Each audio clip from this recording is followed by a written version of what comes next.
TV Fortaleza, a emissora da Casa do Povo.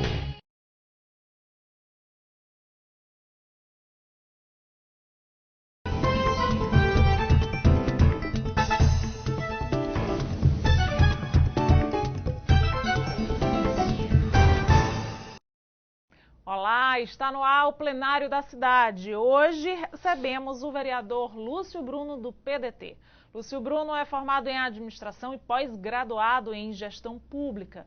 O vereador tem 4 principais bandeiras de atuação e luta: educação, esporte, saúde e habitação.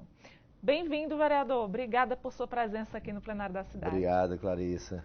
E eu quero começar então, vereador, exatamente falando da habitação, que é uma grande bandeira de luta do senhor. Tem várias pautas relacionadas a isso, né? E eu queria que você falasse um pouquinho para a gente as principais delas.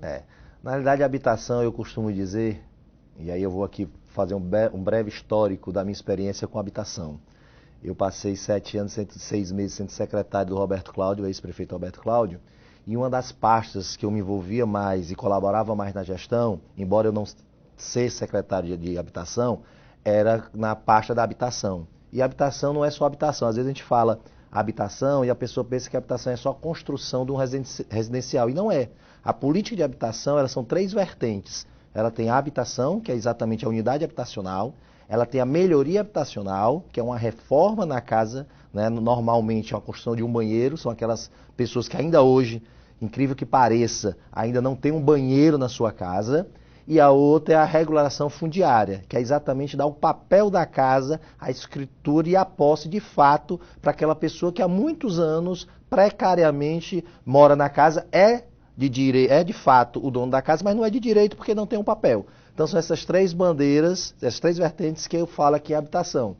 E assim, a gente trabalhou muito, o prefeito Roberto Cláudio ficou na história da cidade de Fortaleza como o prefeito que mais entregou a habitação popular para a cidade de Fortaleza. Só para você ter ideia, o prefeito Roberto Cláudio, antes de sair, chegou a entregar quase 25 mil habitações populares na cidade de Fortaleza.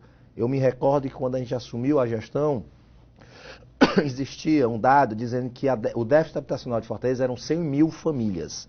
Se o déficit habitacional eram 100 mil famílias e o prefeito Roberto Cláudio entregou 25 mil casas, então ele diminuiu por 25% do déficit habitacional. Infelizmente, nesse interstício aí, nós tivemos uma grande crise econômica no nosso país, que foi 7 anos com a maior crise econômica do nosso país, e também tivemos a pandemia, que nós já estamos no 22º mês da pandemia. Que aumentou, né, essa demanda, então? Infelizmente, que aí é o desemprego.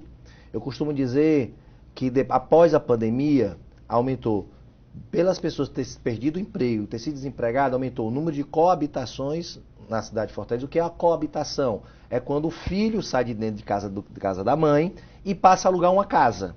Por ele ter perdido o emprego, ele não tem mais como pagar o aluguel, então ele volta para dentro da casa da mãe. Aí nós chamamos de coabitação, são 2 famílias morando na mesma casa. E isso tem crescido muito na cidade de Fortaleza. E às vezes o pior, é com uma casa sem estrutura digna, como o senhor estava falando, aí né? Sem já banheiro, sem espaço. Aí já é outra vertente. Fora a coabitação, nós temos as habitações precárias, que é exatamente esse pessoal que não tem a mãe ou o pai, ou até a própria família, não tem como receber essa família dentro de casa, que mal ela consegue se sustentar, e essa pessoa acaba indo para debaixo de uma ponte, acaba indo para a beira de um rio, para a beira de uma lagoa. Então, assim, são as habitações precárias, que a gente chama que é totalmente subhumano a pessoa sobreviver ali, mas é a única alternativa e solução que ela tem. E fora isso, não é segredo para ninguém, o número de moradores de ruas cada dia crescendo mais na nossa cidade, e não é privilégio de Fortaleza, é no país. Essa é uma crescente, isso é um efeito nada mais nada menos, Clarissa, de uma política pública desastrosa que vem plantada desde 2019, quando o presidente Jair Bolsonaro assumiu. Só para você ter ideia, existia um programa chamado Minha Casa Minha Vida no Brasil, criado pelo ex-presidente Lula e dando continuidade no governo Dilma e Temer, e que o presidente Bolsonaro, quando foi eleito em 2018, assim que ele assumiu o ano de 2019, ele acabou com o projeto Minha Casa Minha Vida. Como foi que eu digo que ele acabou de fato? Ele não acabou de direito, mas ele parou todas as obras que estavam em andamento, dizendo ele que queria criar um novo programa para habitação de interesse social. E o que acontece hoje? Vou dar o exemplo do estado do Ceará. Hoje aqui no estado do Ceará, nós temos mais de 20 mil habitações de interesse social para aquele povo que mais precisa, que não tem dinheiro nem para pagar um aluguel, paradas. Desde que o presidente Jair Bolsonaro assumiu. Então, assim, é um prejuízo enorme, enorme para a população. Então, o que aconteceu com isso? E aí eu estou dando exemplo do Ceará. Você imagine o universo disso no Brasil. Então, nós passamos 3 anos do presidente Bolsonaro sem nenhum investimento na área de habitação. Se não tem habitação, imagine melhoria e regularização. Zero, nenhum investimento. E agora, o governo federal está sinalizando que no próximo ano vai começar a retomar, não é novas unidades, a retomar aquelas unidades que estão paradas no Brasil. Eu, particularmente, para ser honesto, não acredito. Porque há 3 anos já vem que o presidente Jair Bolsonaro zera o orçamento da União em relação à habitação de interesse social. Zera. Só para você ter dado, Clarissa, Fortaleza hoje é referência nacional em habitação de interesse social. Existe habitação de interesse social, existe o Minha Casa Minha Vida entidades. Fortaleza hoje é um município que tem o maior projeto Minha Casa Minha Vida entidades concluído, que são 1.760 unidades habitacionais, que é o residencial Luiz Gonzaga. Ficou na história, Fortaleza, como sempre precursora nas políticas públicas.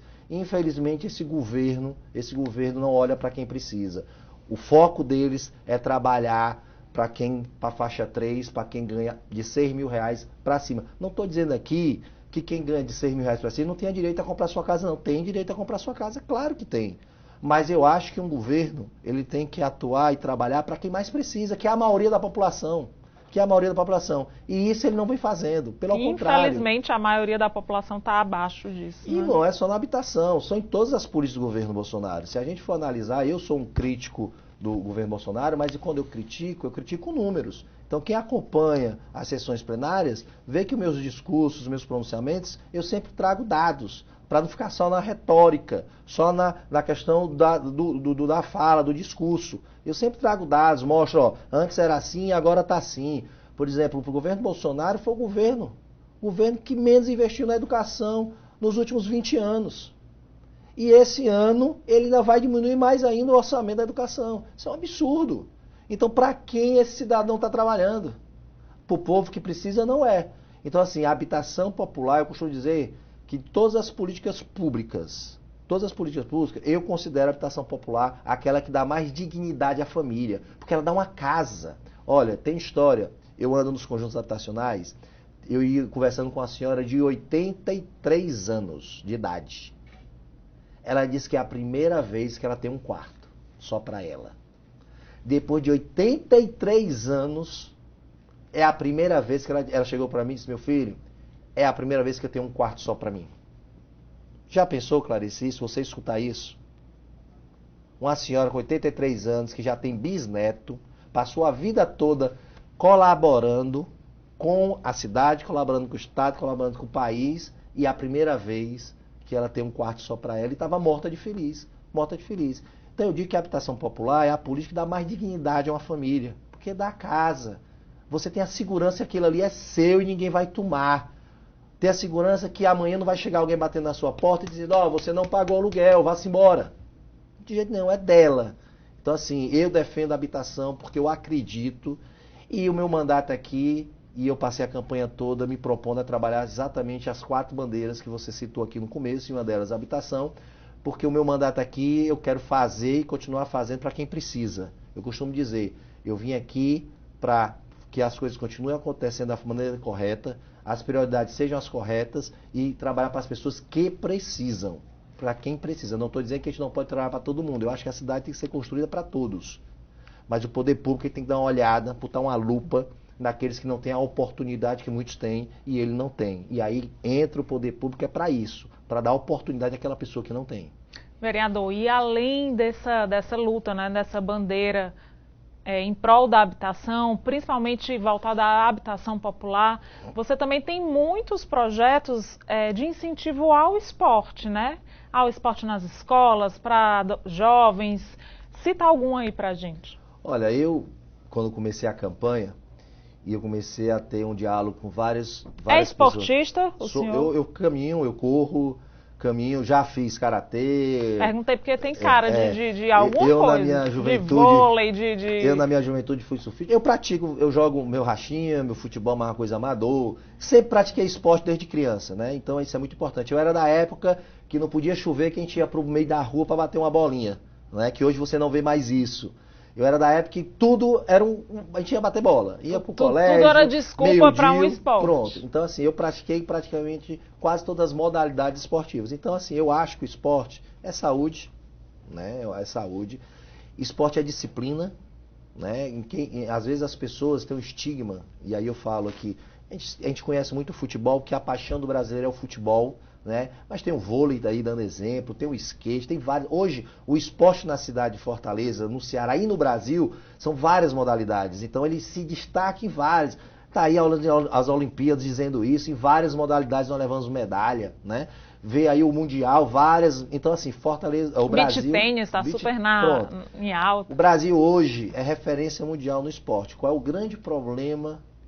Porque ninguém incentiva o esporte. Ninguém financia o esporte. Não existe um orçamento específico para esporte. Em Fortaleza, o Roberto Cláudio iniciou um projeto chamado Bolsa Jovem. O que é isso? Era um projeto que na época, inclusive, foi até criado e pensado pelo Roberto e pelo vereador Júlio Brise, que na época era secretário de Juventude, e para dar exatamente uma bolsa para aqueles atletas de média ou alta performance, eles tivessem como ganhar um dinheiro para poder praticar atividade esportiva e se transformar num grande atleta e nos representar lá fora, muitas vezes no mundial, muitas vezes no brasileiro, até no sul-americano, como teve um caso agora. Então assim, qual é o grande problema hoje das pessoas que praticam esporte na nossa cidade e no nosso país? Que toda vida que alguém quer ir disputar representando a gente nos cantos, ele tem que passar um pirizinho na mão. Não tem que não sair tem condição pedindo financeira de um a outro um favor, faz uma rifa. Eu vou dar um exemplo aqui, claro. Nós tivemos há pouco tempo agora a seleção cearense de kickbox foi disputar o brasileiro de kickbox lá no Rio de Janeiro. Como é esse kickbox mesmo, pelo amor de Deus? Pois é uma das modalidades das artes marciais. E aí eles me procuraram, né? E aí eu disse, não, vamos ajudar, e saímos nos órgãos públicos atrás de ajuda para poder levar esses atletas, uma delegação de quase 70 atletas, para disputar, representar o nosso estado no brasileiro. Então ia levar o nome do estado do Ceará, ia levar o nosso nome, né? E aí eles ficaram com o pires na mão, pedindo favor um a outro, para poder eles irem lá competir e nos representar. O que aconteceu? Com muito sacrifício, com muito esforço, conseguimos mandar essa delegação para lá. O que acontece? Trouxemos nada mais, nada menos do que 22 cinturões, 22 campeões brasileiros no kickbox. Sabe o que é que isso resultou?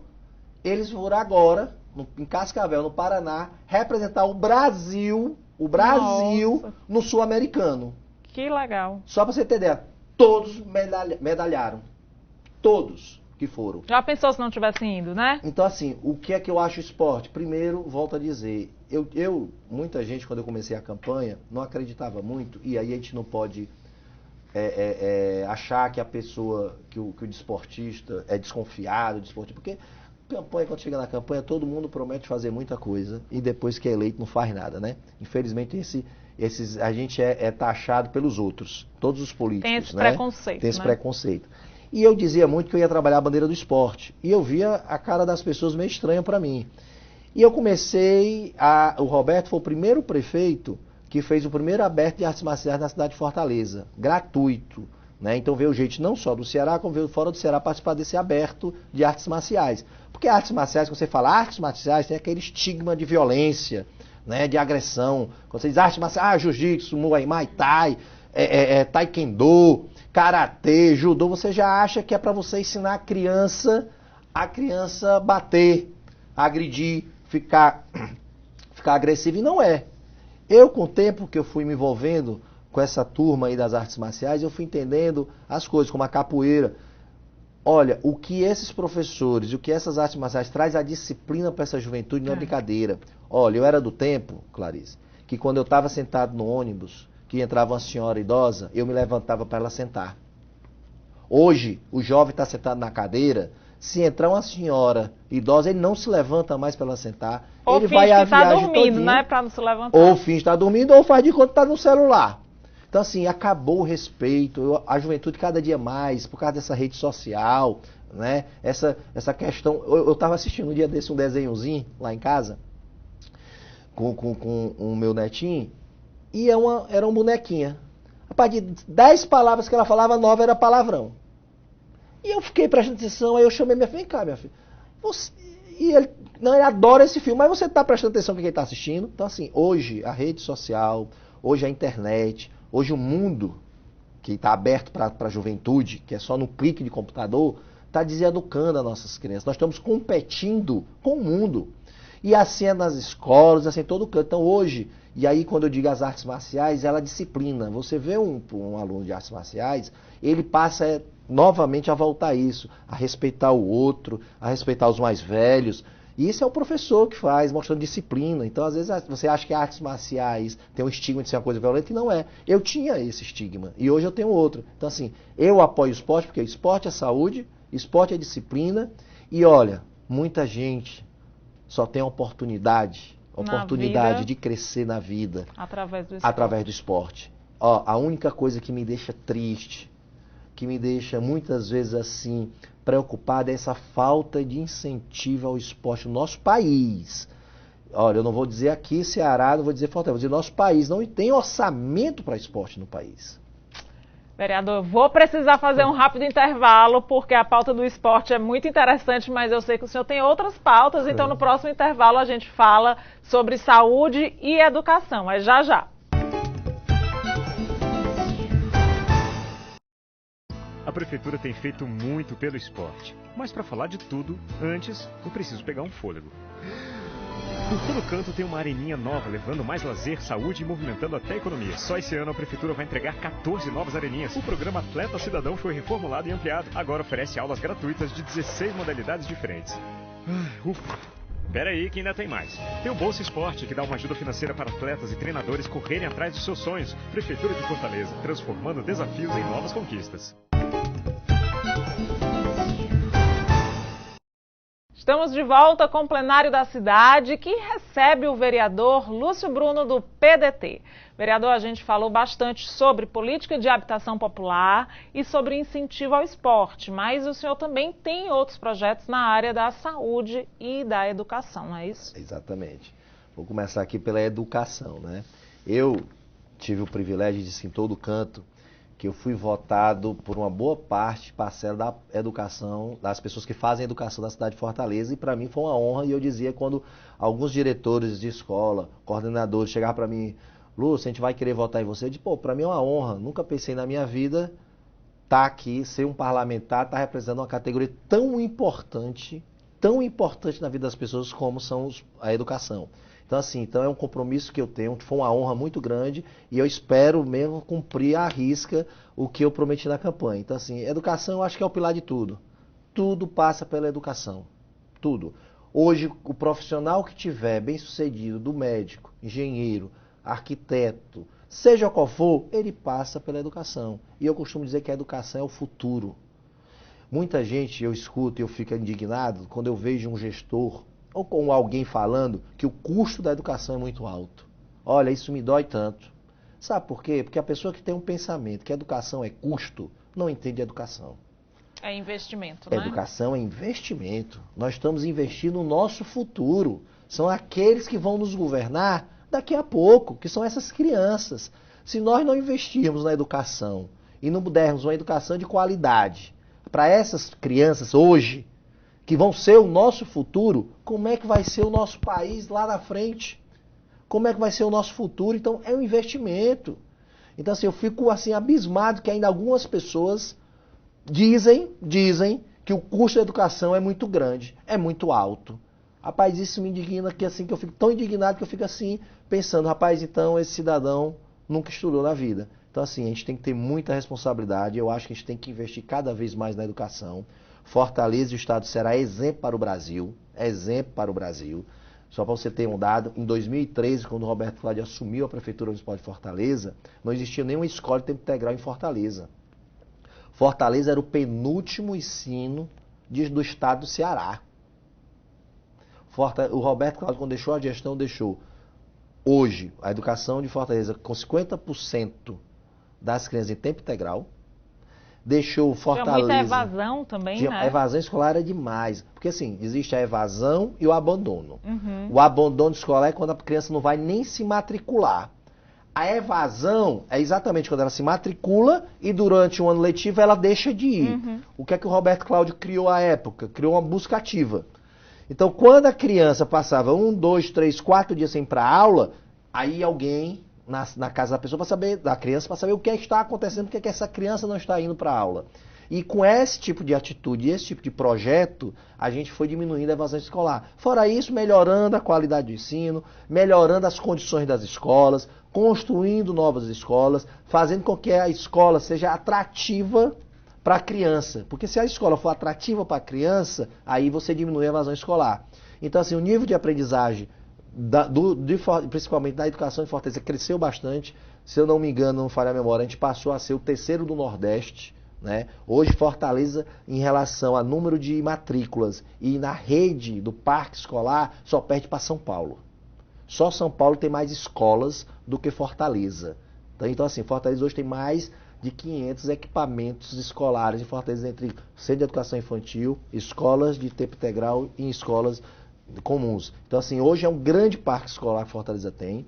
Nós temos hoje quase 260 mil crianças matriculadas na rede pública de Fortaleza, né? E temos mais de 20 mil profissionais que atuam dentro da rede pública. Diretor, coordenador, professor, aquelas pessoas que dão assessoria, manipulador de alimento, porteiro, monitor de acesso, suporte, zelador. Então, né, assim, escolar. há um grande time e que cá para nós são grandes responsáveis pela transformação da cidade de Fortaleza. Tiveram um grande desafio, né, que não foi só para a gente aqui em Fortaleza, mas foi para o mundo todo, com a pandemia, a questão do isolamento. As aulas online, As aulas online, então todo mundo teve que se adaptar a isso, e não é fácil, porque o público da prefeitura é aquele público carente, é o público que não tem um celular, que não tem uma internet. Computador. Então como é que eu vou fazer aula online que não tem internet, que não tem computador? Só para você ter ideia. E Clarice. se é difícil prender o aluno em casa, ou na sala de aula, quanto mais prender o aluno estudando em casa? Olha, só para você ter ideia, 90% das crianças que estudam na rede pública municipal, a alimentação que ela tem é aquela alimentação da escola. Aquela alimentação da escola é muito importante para a criança. O que foi que o Roberto Normalmente Cláudio fez? é o chama, né? O chamariz da escola. Exatamente. E o que foi que o Roberto Cláudio fez? Quando as escolas tiveram que fechar, ele criou um kit alimentação. Se eu tenho dinheiro da merenda escolar, que não tá sendo e a merenda usado, escolar né? está lá e eu não estou sendo usado, o que foi que o Roberto Cláudio fez? Todo mês, cada criança na rede pública que era matriculada ganhava seu kit de alimentação, que era exatamente aquilo que ela ia consumir durante o mês na escola. Então o Roberto Cláudio passou a distribuir, e inclusive foi um projeto, foi a primeira iniciativa no Brasil, foi o Roberto Cláudio. Depois dessa iniciativa de Fortaleza, foi que os outros municípios começaram começaram a pressionar os prefeitos dos outros municípios para eles fazerem o mesmo, porque diziam, por que Fortaleza está fazendo e você aqui não está fazendo? Uhum. Né? Então, assim, a gente começou a dar exemplo para o Brasil, porque é importante a alimentação, né? O pessoal fala muito da saúde alimentar das pessoas, e muitas vezes as pessoas não entendem o que é saúde alimentar. Só para você ter ideia, hoje 55% da população de Fortaleza, não tem segurança alimentar. O que quer dizer isso? Quer dizer que 55% da população de Fortaleza talvez não faça nenhuma refeição por dia. Ou se não faz uma refeição de qualidade, o que influencia diretamente na saúde, né? Que já é a nossa próxima pauta. Saúde foi uma grande prova para todo mundo aqui. Eu acho que assim, o Roberto Cláudio, eu falo muito do Roberto Cláudio, e aí às vezes as pessoas dizem assim, rapaz, você só fala do Roberto, porque para mim foi uma referência de gestor, eu acho que não só para mim, saiu com a maior aprovação que teve aqui em Fortaleza, né? Então assim, foi um grande gestor, não só ele, toda a equipe, claro que ele não faz tudo só. Mas vamos lá, o que é que eu gosto de dizer aqui, digo muito aqui nos debates. Quando o Roberto Cláudio assumiu a Prefeitura de Fortaleza, não existia uma rede de saúde estruturada. O que é que eu quero dizer com a rede de saúde estruturada? Existia os postos de saúde e existiam os hospitais. Essa era a rede de saúde que existia na época quando o Roberto Cláudio assumiu a Prefeitura de Fortaleza. Dos postos de saúde, a grande maioria fechada, né? Poucos não funcionavam na verdade. E os hospitais também na mesma situação. O que foi que o Roberto fez? O Roberto, a primeira coisa que ele fez nos 4 primeiros anos foi reestruturar a atenção primária da saúde. O que foi que ele fez? Ele começou reformando os 70 postos de saúde, começou a construir mais postos de saúde para estruturar a rede de atenção primária da cidade de Fortaleza. E aí, com isso, ele trouxe outra demanda. Se eu amplio a atenção primária, o que acontece? Eu acabo aumentando a demanda para os outros setores da educação. Aí eu vou para exame especializado, aí vou para a atenção da saúde. Então, assim, foi a primeira coisa que o Roberto Cláudio fez. Depois, só para você ter ideia, antes do Roberto Cláudio não existia nenhuma UPA em Fortaleza. Hoje são 12 UPAs em Fortaleza, 6 construídas pelo prefeito Roberto Cláudio e 6 construídas pelo ex-governador Cid Gomes.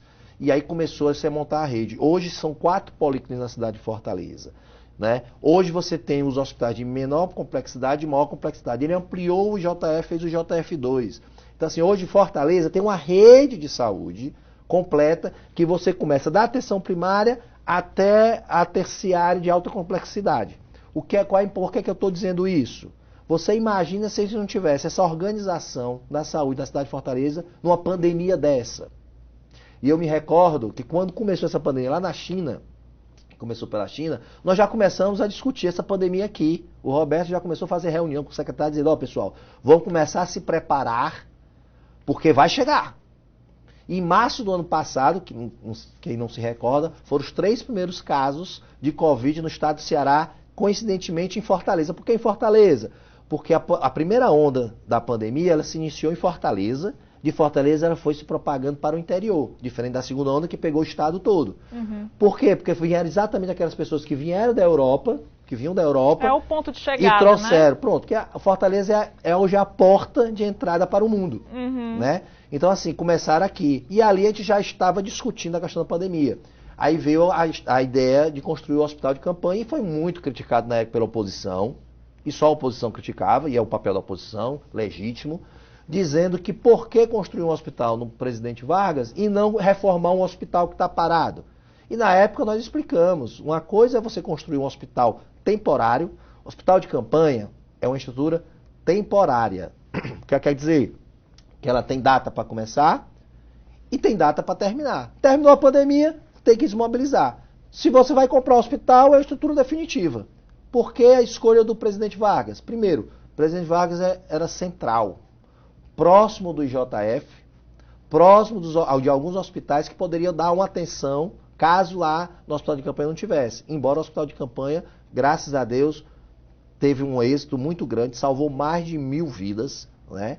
E um detalhe, Clarissa, o hospital de campanha foi construído em 25 dias. Em 25 dias, o Roberto Cláudio construiu o hospital de campanha. Foi muito trabalho e trabalho que deu certo. Foi o hospital mais barato do Brasil, o hospital de campanha mais barato do Brasil, com o maior número de leitos.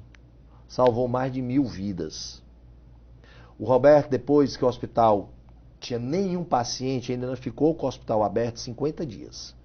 Por quê? Porque a pandemia estava no interior e o governador Camilo pediu, prefeito, não desmobilize o hospital agora, porque pode ser que a gente precise, porque a pandemia ainda está no interior do estado. E nós passamos 50 dias com o hospital ainda aberto, sem nenhum paciente. E depois o prefeito Roberto Cláudio desmobilizou o hospital, porque não tinha mais necessidade. E aí veio a segunda onda, graças a Deus, quando veio a segunda onda, nós já estávamos preparados, porque nós já tínhamos ampliado leitos em todos os hospitais da atenção secundária na cidade de Fortaleza. Então, assim, eu aqui, o que é que eu vou falar da saúde? Primeiro, parabenizar esses guerreiros que arriscaram a vida, que não é fácil. Já pensou, você vai para uma guerra, para a linha de frente de uma guerra, sabendo que pode levar um tiro e morrer. É mais ou menos isso. Eles estavam combatendo uma doença que ninguém sabia o que era, estava todo mundo aí estudando para entender o que era, para saber como combater aquilo. Nós não tínhamos o apoio do governo federal. Olha, eu digo que nós tivemos uma grande sorte, o cearense teve uma grande sorte, de a época que a pandemia chegou, tirando o efeito negativo da pandemia, porque não é sorte a pandemia, é uma desgraça, mas assim, a gente tem 2 grandes gestores à frente desse estado. Primeiro, o governador Camilo Santana e depois o prefeito Roberto Cláudio, que realmente arregaçaram a manga, pegaram o problema de frente e foram enfrentar e não esperaram o governo federal para isso. Porque se tivesse esperado o governo federal, hoje nós estamos com 617 mil mortes no Brasil. Esse número era para ter muito maior, ser muito maior se os governantes de responsabilidade não tivessem tomado a frente disso. E à época foram criticados, à época, se você se recorda, eram contra o hospital de campanha. Quantas vezes a oposição invadiu o hospital de campanha dizendo que não tinha hospital, ficava filmando o entulho do hospital aqui atrás e filmando para fazer politicagem do assunto, negando a doença, negando a vacina, dizendo que o que tinha acontecido era a contaminação em rebanho, porque quando você tivesse Covid você ficava imune com IgG positivo. Eu tive e meu IgG não ficou positivo. Defendendo a contaminação em rebanho. Então assim, realmente, e aqui eu quero parabenizar todos que fazem a saúde do estado do Ceará, em especial que faz de Fortaleza. Mas não é só o médico não, é o médico, é a enfermeira, auxiliar de enfermagem, é a técnica de enfermagem, é o povo que faz a limpeza que estavam lá todo dia, é o povo que recepciona, é o SAMU, é o povo da ambulância. Todos são guerreiros, perdemos muitos nessa batalha. Muitos, muitos. Muitos mesmo. Muitos faleceram fazendo aquilo que gosta e acredita, que é paixão. Então assim, é só agradecer, dizer que a pandemia não passou, nós ainda estamos na pandemia, nós temos ainda que ter a questão das restrições sanitárias. Eu vejo, eu ando na cidade e fico abismado como as pessoas não usam mais máscara. Como se a pandemia não existisse mais. E existe, a pandemia está aí, olha, nós vamos conviver com isso e a gente está sem máscara, só nós dois aqui no estúdio, pronto, né? Porque o restante todo está de máscara, assim que o vereador sair, bota a máscara. Na distância. Então assim, eu ainda fico aqui impressionado que ainda tem discursos negacionistas, né? Eu costumo dizer que quando você faz uma oposição só por oposição, você muda muito de ideia. Aqui existia um discurso, quando eu cheguei em janeiro, que a vacina era contra a vacina. As mesmas pessoas que diziam que era contra a vacina estavam no aeroporto recebendo a vacina. E publicando, ó, chegou a vacina. Então quer dizer que a vacina já é legal. Aí agora nós estamos aqui discutindo no plenário o passaporte da vacina. Não, a pessoa tem que ter o direito de querer se vacinar ou não. Tudo bem, eu também acho que a pessoa tem o direito de escolha, se vacinar ou não. Mas ela não pode ter o direito de botar a vida das pessoas em risco. Eu dou um exemplo muito claro, a questão das arboviroses. Qual é o problema da dengue hoje? Se você tem um arroz com 100 casas, 99 faz o dever de casa, faz toda a prevenção, e um não faz, o que acontece? O mosquito vai para todo lugar, esse mosquito vai se proliferar, a larva, vai ficar alguns, e ele vai sair picando os 99 que fizeram o dever de casa, por causa de uma pessoa. Então assim, é muito complicado, é um assunto complexo, a questão da saúde. Só parabenizar aqui novamente os profissionais da saúde e dizer que é uma coisa que a gente tem que estar lutando toda a vida, e toda hora e todo minuto. Obrigada, vereador, por sua presença aqui e seus esclarecimentos. Seja sempre bem-vindo ao plenário da cidade. Obrigado, Clarice, e dizer que estou à disposição, na hora que precisar, estarei aqui. O plenário da cidade de hoje entrevistou o vereador Lúcio Bruno, do PDT. Fique com a nossa programação. Lembrando a você que de segunda a sexta, 8h30 da manhã, temos o programa Nosso Bairro, Nossa Gente Comigo. De segunda a sexta-feira também, 6 da noite, o Jornal da Câmara com o meu amigo Miguel Anderson Costa. E o nosso plenário da cidade, sempre trazendo vereadores aqui, inédito, vai ao ar nas segundas e quartas-feiras, 1h40 da tarde. Tchau, tchau. Até a próxima.